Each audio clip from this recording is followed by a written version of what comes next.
Bienvenue dans notre académie, bienvenue aussi dans notre région académique, et s'exprimeront les représentants de l'académie sœur, celle de Nice, qui est ici représentée avec beaucoup de densité. Permettez-moi d'adresser un salut très fidèle à ceux qui représentent l'académie d'Amiens, ici présent, laquelle mon cœur demeure toujours tourné. L'essentiel a été dit, mais un recteur représente son ministre dans son académie, et je voudrais simplement relayer des propos qui ont été tenus par notre nouveau ministre à la toute première réunion des recteurs qui s'est tenue la semaine dernière. Et on connaît les idées que M. Blanquer a développées, en tout cas dans un livre relativement récent. 3 points ont été dits au recteur. Je ne serai pas un ministre de la prescription. Et dans la bouche d'un professeur de droit, dire « je mettrai ma fierté à ne pas donner mon nom à une loi », il y a une marque riche de volonté d'écouter le terrain. Et c'est vrai que c'est lié à toute une évolution de l'État qui est un État décentralisé fortement aujourd'hui, décentralisé, déconcentré. Et donc c'est une autre manière sans doute de vivre l'action publique. Le mot qui est revenu régulièrement, c'est aussi celui de pragmatisme. Et le ministre a ajouté, je fais une différence entre être pragmatique et empiriste. Et c'est vrai qu'il y a une différence importante que connaissent bien le domaine scientifique. Pragmatique, cela signifie concrètement, vous venez de le dire, savoir prendre des risques. Et c'est important que nous communiquions cela auprès des enseignants. Il n'y a pas de réussite sans une prise de risque. Je m'amuse parfois à dire, ou je m'amusais à dire à mes étudiants, compte tenu de l'évolution de toute la législation en matière de sécurité et d'assurance, je doute qu'aujourd'hui Christophe Colomb aurait pris le large. Probablement que le pool d'assureurs qui l'aurait contacté l'aurait vivement déconseillé de partir à l'aventure. Eh bien, il faut savoir prendre des risques. Et il est important que nous sachions dire, et nous avons déjà rencontré auprès des enseignants, écoutez, vous n'êtes pas obligé de tout réussir. Il peut y avoir des échecs qui s'expliquent par quantité de raisons que l'on n'avait pas prévues. Mais en tout cas, l'échec, il est garanti quand on ne sait pas entreprendre. Et puis, le dernier point qui a été développé par le ministre, qui est une idée, je crois, qui lui est chère, mais qui d'ailleurs est dans la suite de toute l'action éducative de ces dernières années, c'est l'autonomie des établissements. Il faut rappeler quand même que cette autonomie remonte presque à 20 ans maintenant, et cette autonomie pédagogique doit porter des fruits. Vous le savez, la réforme du collège, qui va être probablement modifiée là, dans quelques jours par un arrêté, n'est pas remise en cause dans ces structures générales.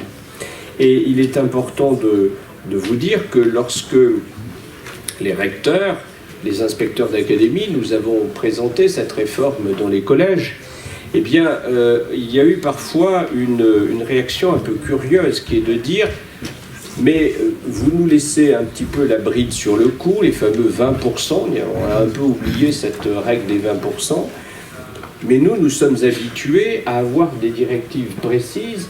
Et là, eh bien, on est un peu esseulé, vous ne nous donnez pas de directives précises, d'où le débat récurrent sur les EPI, par exemple.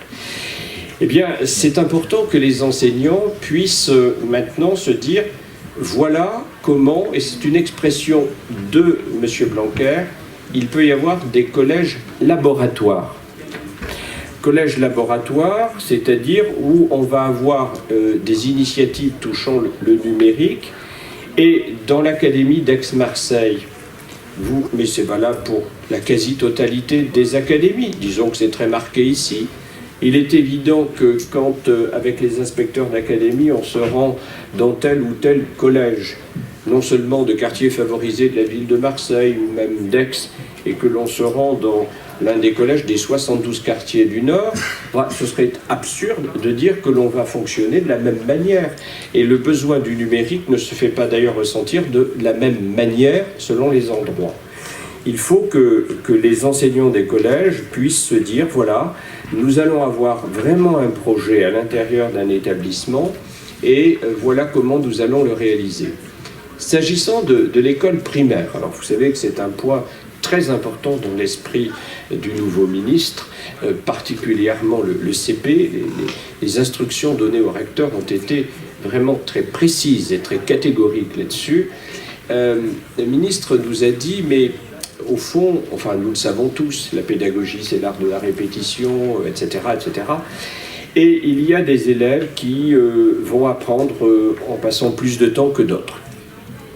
Ça, nous le savons tous. Et il peut être utile de confier au numérique ce travail de répétition, de mémorisation, qui pourra se faire en plus de l'école, alors indépendamment des fameux devoirs dont on a parlé. Et le numérique permettra à des élèves de revenir sur des exercices qu'ils ont maîtrisés à l'école, mais qu'ils ont besoin de répéter. Et pour tout vous dire, je me suis permis, mais en aparté, pas dans la réunion, de faire une comparaison toute simple avec ce qui se pratique aujourd'hui pour les jeunes qui passent le code de la route pour le permis de conduire. Puisque vous savez, quand on arrive en terminale, il y a deux choses importantes, le baccalauréat et le permis de conduire. Pour certains, d'ailleurs, le permis est plus important que le bac. Bien. Aujourd'hui, l'époque où nous avons tous passé des heures et des heures dans une auto-école à voir défiler des diapositives, et encore on n'était pas toujours très bien placé, est un peu révolue. L'immense majorité des jeunes qui passent ce permis le font chez eux avec des moyens numériques qui leur permettent d'ailleurs de passer un examen qui, soit dit en passant, est bien plus difficile que celui que nous avons passé, et je suis toujours rassuré d'avoir un chauffeur. Mais cette imitation doit porter des fruits. Et puis le lycée, alors il va y avoir une grande réflexion voulue par le président de la République sur la rénovation du baccalauréat. Concrètement, qui dit rénovation du baccalauréat dit forcément réflexion sur le lycée, et grâce à Canopé, je vous l'indique, nous avons eu une réunion très fructueuse dans vos murs il y a de cela une dizaine de jours avec les jeunes du CAVL, et c'est vraiment extrêmement réconfortant de voir que ces jeunes vraiment ont des idées concrètes, réalistes, mesurées, raisonnables, utiles, pas du tout farfelues. Bon, la seule qui était un peu à part, c'était on voudrait être payé pour faire nos études. Je leur ai dit que j'allais examiner la situation. Mais hormis cela, c'était un peu histoire de titiller, les idées ont été très riches, et on voit bien qu'aujourd'hui, l'adolescence est un âge qui a profondément changé. Dans l'histoire de nos sociétés, il y a deux âges qui autrefois étaient extrêmement rapides, l'adolescence et la vieillesse. L'adolescence, parce qu'on passait très très vite sur l'adolescence, on entrait très vite dans un âge adulte, souvent, très tôt, on travaillait très tôt, et l'adolescence se réunissait, résumé à quelques années. Par ailleurs, la société mettait beaucoup de barrages à ce qu'il n'y ait pas d'avancée trop rapide. La vieillesse, on mourait très vite. Eh bien, ces deux âges qui apparaissent aujourd'hui dans la société, qui posent de vrais défis, alors je ne vais pas me prononcer sur la vieillesse, bien sûr, mais l'adolescence, nous avons dans les lycées, aujourd'hui, des jeunes qui sont vraiment des pré-adultes et qui réagissent comme tels. Et l'ensemble de la société les encourage à cela. Et vous voyez bien qu'on ne peut pas l'avoir en dehors d'un lycée, une société qui leur dit pratiquement, vous pouvez presque tout faire, hein, ou pas loin. Et à Marseille, croyez-moi, ils font beaucoup de choses. Et de l'autre côté, une pédagogie comme nous l'avons eu, nous n'en sommes pas morts, mais voilà, c'était une autre époque. Et si ces jeunes s'emparent de propositions, et on le voyait tout à l'heure à propos d'un très très beau lycée à Gardanne, eh bien, ils pourront modifier la manière dont les cours seront faits à l'intérieur d'un lycée, en particulier ce lycée qui doit devenir vraiment le sas d'entrée dans l'enseignement supérieur, le défi qu'il y aura bien sûr à rénover les études universitaires où le taux d'échec est excessif, de nouvelles méthodes de travail, et de ce point de vue-là, il faut aussi que nous encouragions tout cela. Alors je termine d'un point en vous disant que dans l'académie d'Aix-Marseille, mais cette année conjointement avec Nice, nous avons la JAP, la journée académique de la pédagogie. Je présente souvent cette journée en disant c'est le concours Lépine de la pédagogie. C'est-à-dire que les professeurs viennent. Cette année, nous en avions 800 participants. L'an dernier, 600. Pour tout vous dire, cette année, j'étais quand même assez heureux en fin de journée, après avoir parcouru tous les stands, de trouver une chaise. Mais il y a une passion extraordinaire de la part des professeurs qui font germer des idées. Et notre mission à nous, cadres, que ce soit les DAZEN, les inspecteurs, les recteurs, c'est de rassembler tout cela et de le faire monter vers l'autorité centrale pour qu'elle puisse en inspirer. Et ce travail d'innovation par le numérique doit être profondément renforcé. Voilà. Je résume les indications générales. Pas de descendant à l'ancien. Un mode de fonctionnement vraiment inversé. On a beaucoup parlé de la classe inversée. Peut-être que maintenant, nous allons avoir l'administration inversée. Mais après tout, c'est comme ça qu'on a inventé la tarte tatin, et avec un peu de chantilly, ça peut être sympathique.